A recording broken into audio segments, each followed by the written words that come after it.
Hey everyone, welcome back. Google has begun rolling out new AI mode tab in search, offering a more immersive and intelligent way to interact with the web. This dedicated AI mode, which will appear alongside traditional search tabs like news, images, and shopping, is now becoming available to a small percentage of users in the United States, with wider access through Google Labs for those eager to try it.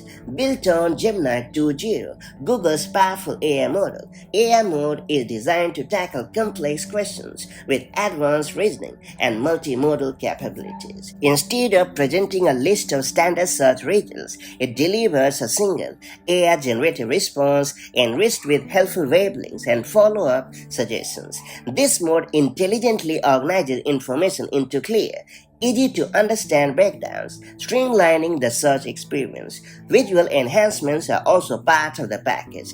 AI mode includes product and place cards for things like restaurants, salons, and stores showing ratings, hours, reviews, and even inventory details. A new left-hand panel offers access to your AI search history, making it simple to revisit previous queries or dive deeper with follow-up questions. It's worth pointing out that Google's AI mode moves beyond traditional search, turning your queries into conversations powered by some of the most advanced AI technology available. And thanks for tuning in. For more updates on cutting-edge AI features and tech trends, make sure to stay connected with our channel. And I'll catch you up in the next one. Take care. Bye-bye.